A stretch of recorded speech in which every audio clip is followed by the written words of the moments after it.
हरे कृष्ण। श्रीमद् भागवतम दशम स्कंद 8वां अध्याय विराट रूप का दर्शन। श्रील प्रभुपाद जी के कृष्ण बुक से।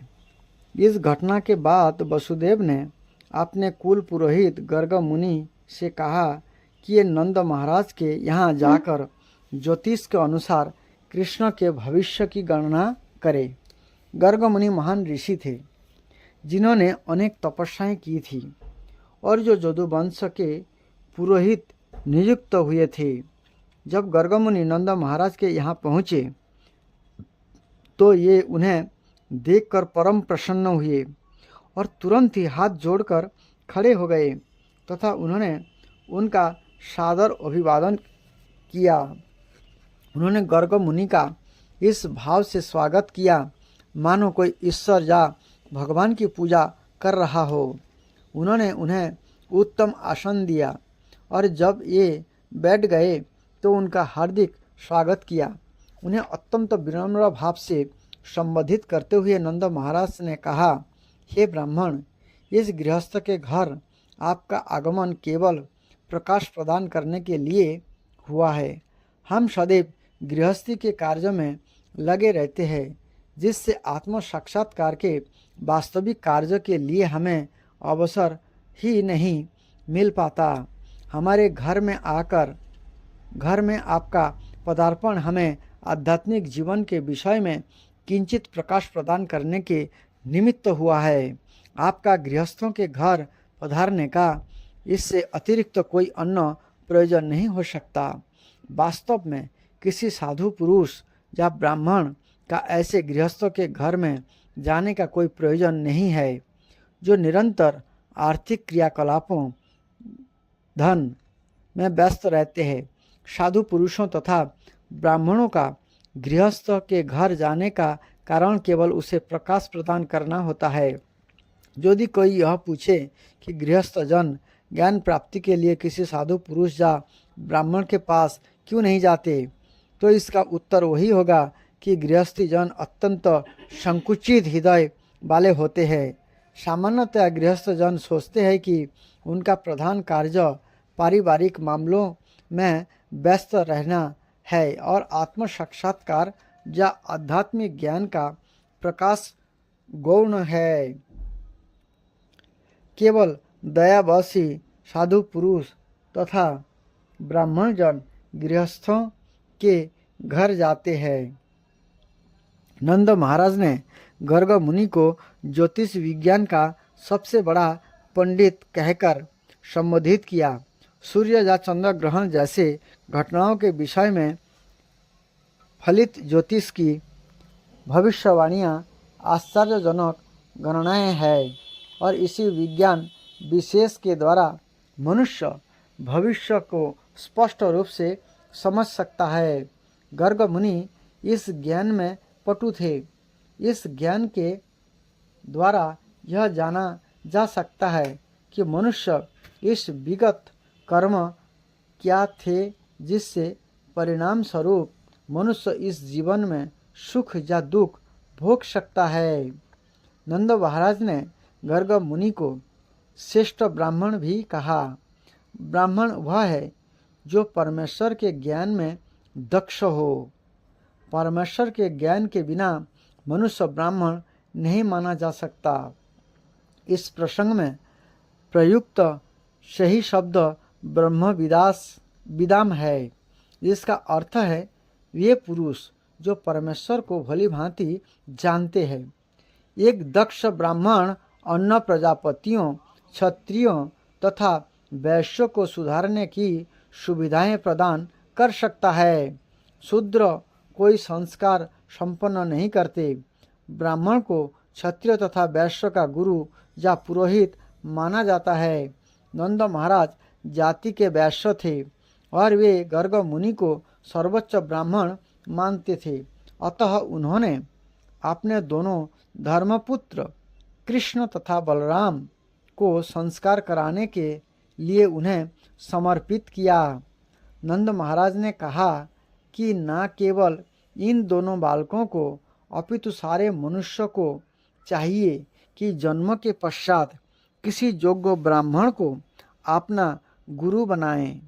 इस प्रार्थना पर गर्ग मुनि ने उत्तर दिया, वसुदेव ने मुझे इन बालकों का विशेष रूप से कृष्ण का संस्कार कराने के लिए भेजा है।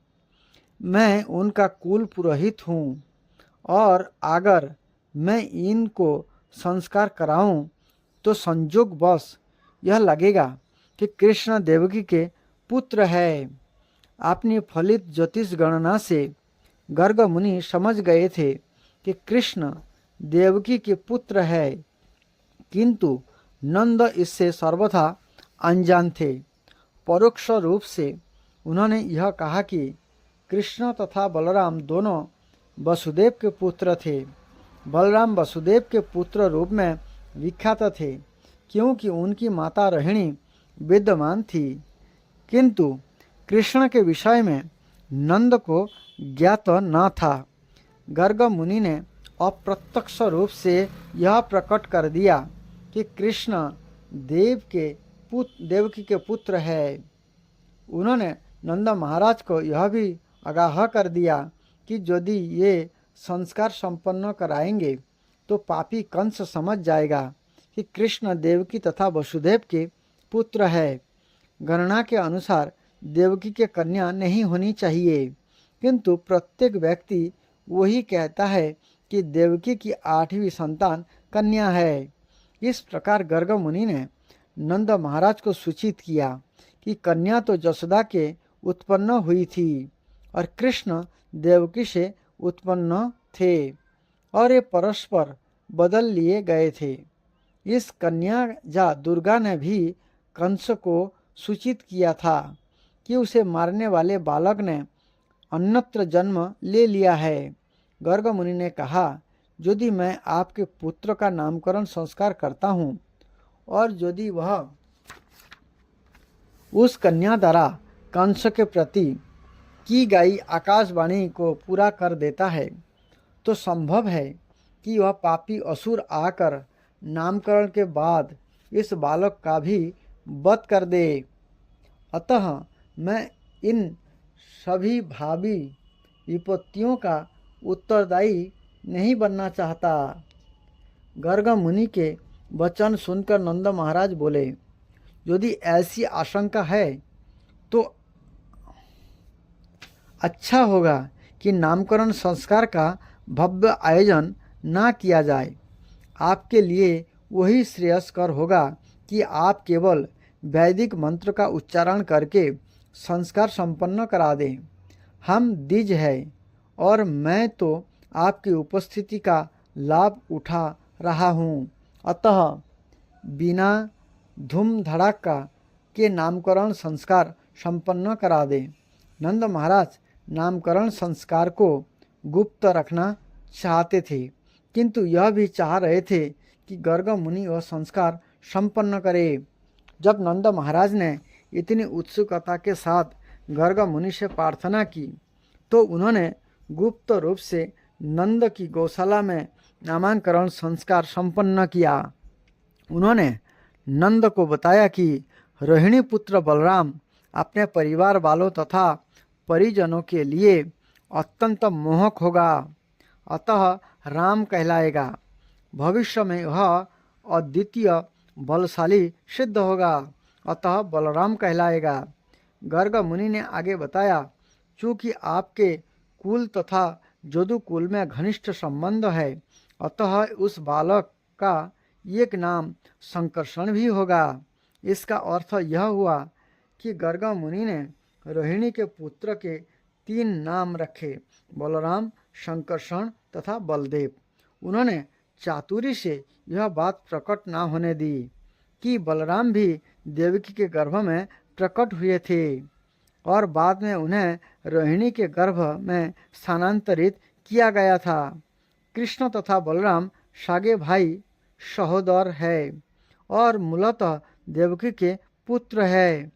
तब गर्ग मुनि ने नंद महाराज को जानकारी दी, जहाँ तक आपके पुत्र का प्रश्न है, इस बालक ने विभिन्न युगों में विभिन्न शारीरिक रंग धारण किए हैं। सर्वप्रथम इसने श्वेत रंग धारण किया, फिर लाल, तब पीला और आप श्याम रंग का धारण किया है। पहले सफ़ेद, फिर लाल, फिर पीला, अभी काला। श्याम रंग धारण किया है। इसके अतिरिक्त यह पहले वसुदेव का पुत्र था, अतः इसका नाम वासुदेव तथा कृष्ण होना चाहिए। कुछ लोग इसे कृष्ण कहकर पुकारेंगे और कुछ वासुदेव कहकर, किंतु आपको एक बात जान लेनी चाहिए कि आपने विभिन्न लीलाओं के कारण इस बालक के अन्य अनेक नाम तथा कार्यकलाप होते रहे हैं। गर्ग मुनि ने नंद महाराज से यह भी संकेत किया कि उनका पुत्र गिरिधारी भी कहलाएगा, क्योंकि यह गोवर्धन पर्वत उठाने का असाधारण कृत्य करेगा।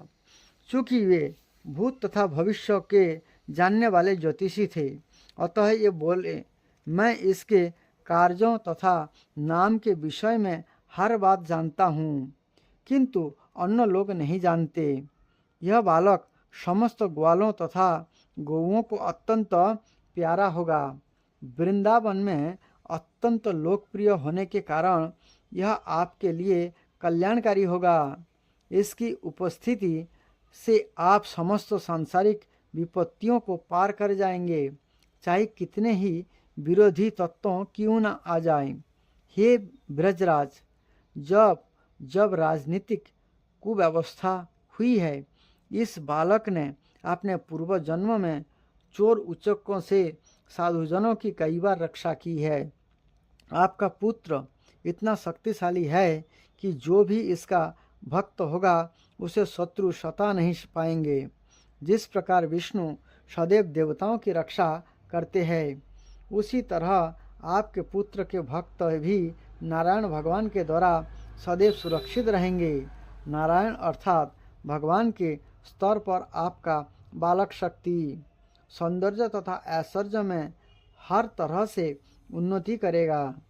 अतः मेरी सलाह है कि आप इसकी सुरक्षा अत्यंत सतर्कतापूर्वक करें, जिससे यह किसी व्यवधान के बिना विकास कर सके। दूसरे शब्दों में गर्ग मुनि ने नंद महाराज को यह भी बताया कि चूंकि वे नारायण के परम भक्त है, अतः भगवान नारायण ने उन्हें अपने ही समान पुत्र दिया है। साथ ही गर्ग मुनि ने यह भी संकेत किया, आपके पुत्र को अनेक असुर सताएंगे, अतः सावधान रहें और उसकी रक्षा करें। इस प्रकार गर्ग मुनि ने नंद महाराज को विश्वास दिलाया कि साक्षात नारायण उनके पुत्र बने हैं।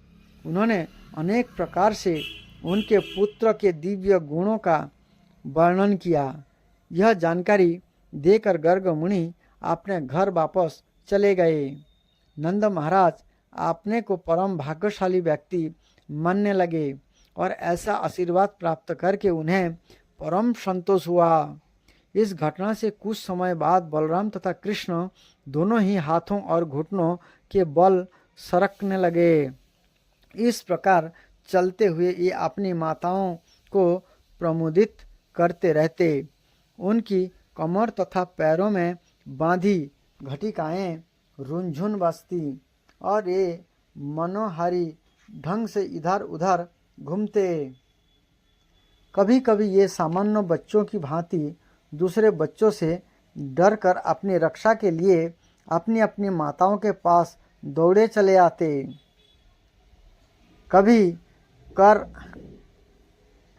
कभी वृंदावन की मिट्टी में रेंगने के कारण उनके शरीर मिट्टी में लथपथ हो जाते।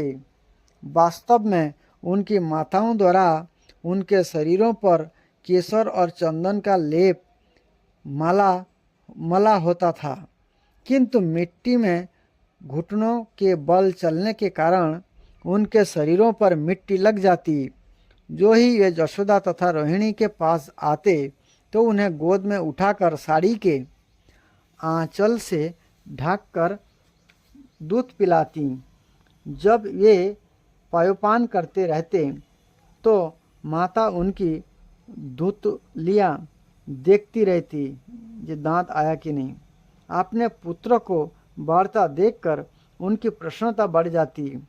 कभी कभी नटखट बालक गौशाला तक चले जाते और बछड़ों की पूंछ पकड़कर खड़े हो जाते। इससे बछड़े विचलित होकर इधर उधर दौड़ने लगते और बच्चे मिट्टी तथा गोबर के ऊपर घिसट जाते।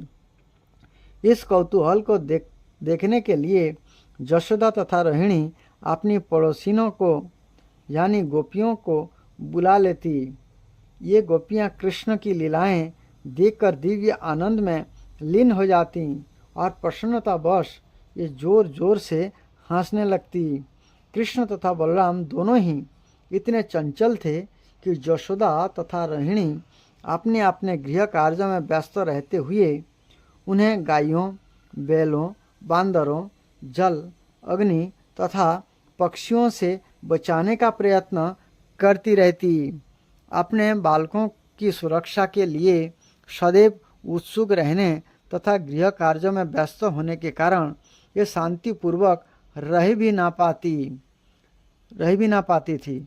अल्पकाल में कृष्ण तथा बलराम दोनों ही उठकर खड़े होने लगे और अपने पैरों से कुछ कुछ चलने लगे। जब ये दोनों चलने लगे तो उनके हमजली उनके साथ हो लेते और ये सब मिलकर गोपियों को तथा विशेष रूप से यशोदा तथा रोहिणी को परम आनंद प्रदान करते। यशोदा तथा रोहिणी की समस्त गोपी सखियाँ वृंदावन में कृष्ण तथा बलराम के नटखट बाल सुलभ कार्यकलापों का आनंद लूटने लगी। इससे भी अधिक आनंद प्राप्ति के उद्देश्य से ये सब एकत्र होती और माता यशोदा के पास इन चंचल बालकों की शिकायत करने पहुंच जाती। कृष्ण माता यशोदा के सम्मुख बैठे होते, तभी सारी गोपियां यशोदा माता से उनकी शिकायतें करने लगती, जिससे ये सुन सके। वे कहती, यशोदा जी, आप अपने नटखट कृष्ण को क्यों नहीं बरसती? वह हर प्रातः तथा सायंकाल बलराम के साथ हमारे घरों में आता है और गायें दूही जाने के पूर्व ही उनके बछड़े को खोल देता है, जिससे ये गायों का सारा दूध पी जाती है। अतः जब हम दूहने जाती है तो दूध ना होने के कारण हमें खाली बर्तन लेकर लौटना पड़ता है। यदि हम इस कृत्य के लिए कृष्ण तथा बलराम को धमकाती है तो वे ऐसे मनोहरी हंसी हंसते कि वे हम कुछ भी नहीं कर पाते। वही नहीं, आपके कृष्ण तथा बलराम को हमारा दही तथा मक्खन चुराने में बड़ा आनंद आता है। उसे चाहे हम कहीं भी क्यों न रखें, जब हम उन्हें दही तथा मक्खन चुराते पकड़ लेते हैं तो वे कहते हैं, अब हम पर चोरी का आरोप क्यों लगाती है? क्या आप समझती है कि हमारे घर में दही तथा मक्खन का अभाव है? कभी कभी ये मक्खन, दही तथा दूध चुराकर बांदरों को बांट देते हैं। जब बंदर पेट भर के खा लेते हैं तो वे चिढ़ाते हैं और वह दूध या दही तथा मक्खन रद्दी है। यहाँ तक कि बंदर भी इन्हें नहीं खाते। ये पात्रों को तोड़ फोड़ कर इधर उधर बिखर देते हैं। यदि हम दही, मक्खन तथा दूध को किसी एकांत अंधेरे स्थान में रखते हैं तो आपके कृष्ण तथा बलराम अपने शरीर के आभूषण तथा रत्नों के तेज से उस अंधेरे स्थान को भी ढूंढ लेते हैं। यदि कदाचित उन्हें छिपाया हुआ दही और मक्खन नहीं मिलता तो ये आकर हमारे बच्चे को चिकोटी काटते हैं और जिससे ये रोने लगते और ये दोनों भाग जाते। यदि हम मक्खन दही को छींके पर ऊंचे टांग देती है तो अपनी पहुंच के बाहर होने पर भी चक्की के ऊपर काट के बक्से रखकर वहाँ तक पहुँच जाते हैं। यदि वो वहाँ तक नहीं पहुँच पाते तो पात्रों में छेद कर देते हैं। अतः हम सोचती है कि आप अपने बालकों के शरीर से सारे रत्नजटित आभूषण निकाल ले तो अच्छा हो। यह सुनकर यशोदा कहती, बहुत अच्छा, मैं कृष्ण के सारे रत्न उतार लूँगी, जिससे वह अंधेरे में रखा माखन ना ढूंढ पाए। तब गोपियाँ कहती, नहीं नहीं, आप ऐसा ना करिए, आप इनके रत्न को उतार कर क्या करेंगी? हम नहीं जानती कि वह कैसे बालक है जो बिना आभूषण के भी एक प्रकार का तेज फैलाते रहते हैं, जिससे ये अंधेरे में भी प्रत्येक वस्तु देख सकते हैं। तब माता यशोदा उन्हें बताती, अच्छा, तुम लोग अपना माखन तथा दही सावधानी से रखा करो, जिससे ये यहाँ पहुँच ना सके। तो उत्तर में गोपियाँ कहती, हाँ, वास्तव में हम ऐसा ही करती है, किंतु कभी कभी हम गृह कार्य में व्यस्त रहती है और ये नटखट बालक ना जाने कैसे घर में घुसकर सारी वस्तुएं तहस नहस कर देते हैं। कभी कभी दही तथा मक्खन ना चुरा सकने पर ये गुस्से में आकर स्वच्छ फर्श पर पेशाब कर देते हैं, कभी कभी उस पर थूक देते हैं। आप अपने बच्चों को देखो ना, ये किस प्रकार इस शिकायत को सुन रहे हैं। ये सारे दिन हमारे दही तथा मक्खन चुराने की योजना बनाते रहते हैं और आप किस तरह ये शांत अच्छे बालक की तरह बैठे हैं। जरा उनके मुखमंडल तो देखें। जब माता यशोदा ने सारे कलाहने सुनकर अपने बच्चे को डांटना चाहा, तब उसके भोले भाले मुखमंडल को देखकर हंस पड़ी और डांट नहीं पाई। किसी और दिन जब कृष्ण तथा बलराम अपने मित्र के साथ खेल रहे थे, तो सारे बालकों ने बलराम के साथ मिलकर यशोदा से कहा कि कृष्ण ने मिट्टी खाई है। यह सुनकर माता यशोदा ने कृष्ण का हाथ पकड़ लिया और कहा, बेटा, तुमने अकेले में मिट्टी क्यों खाई? देखो ना, बलराम सहित तुम्हारे सारे मित्र तुम्हारी शिकायत कर रहे हैं। अपनी माता के डर से कृष्ण ने कहा, हे माता, ये सारे लड़के जिनमें भैया बलराम भी सम्मिलित है झूठ बोल रहे हैं। मैंने मिट्टी कभी नहीं खाई। आज मैया बलराम मेरे साथ खेलते खेलते मुझसे रुष्ट हो गए, अतः ये मेरी शिकायत करने के उद्देश्य से अन्य बालकों से मिल गए हैं। ये कभी एकजुट होकर शिकायत करने आए हैं। इससे आप क्रूर हो और मुझे पीड़ित करें, प्रताड़ित करें। यदि आप सोचती है कि ये सच बोल रहे हैं, तो आप मेरे मुंह के भीतर देख सकती हो कि मैंने मिट्टी खाई है अथवा नहीं।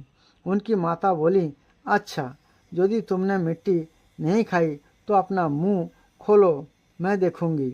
जब कृष्ण की माता ने इस प्रकार आदेश दिया, तो उन्होंने एक सामान्य बालक की भांति तुरंत अपना मुंह खोल दिया।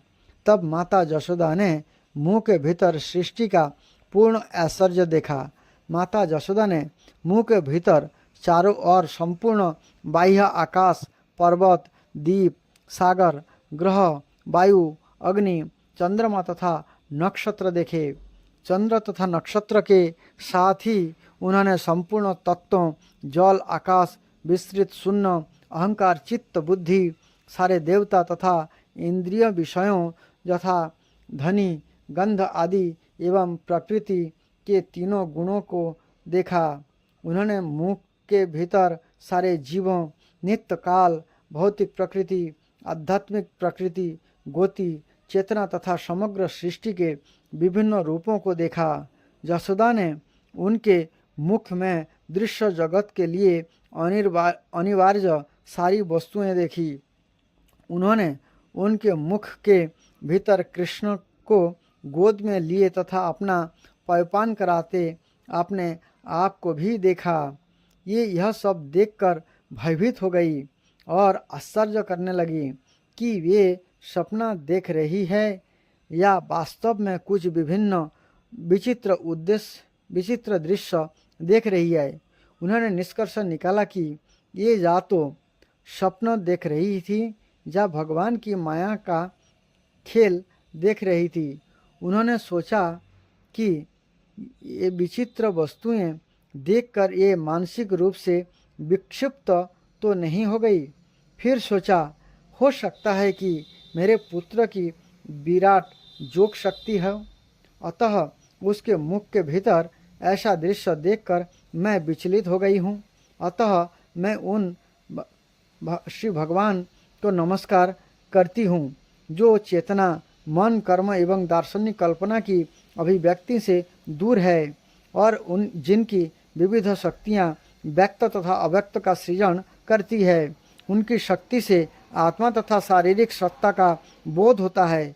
उन्होंने फिर कहा, मुझे उनको सादर नमस्कार करना चाहिए जिनकी माया से मैं नंद को अपना पति तथा कृष्ण को अपना पुत्र समझ रही हूँ।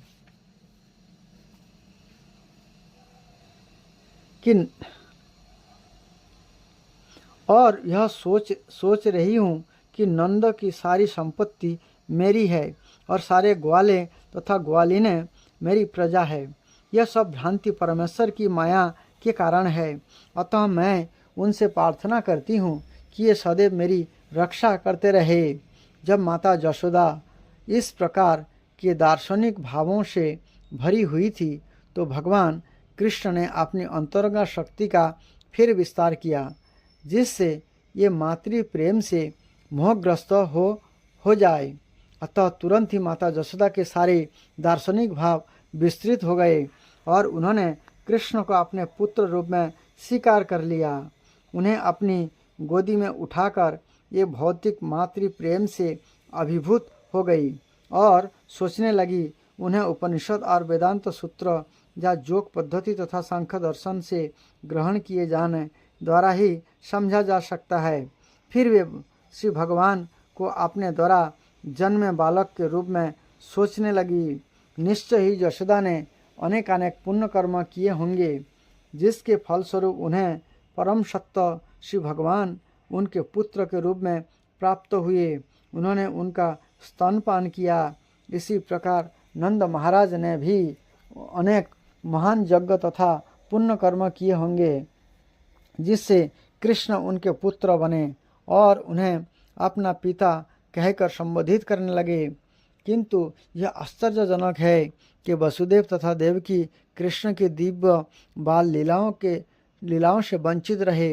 यद्यपि कृष्ण उन्हीं के असली पुत्र थे।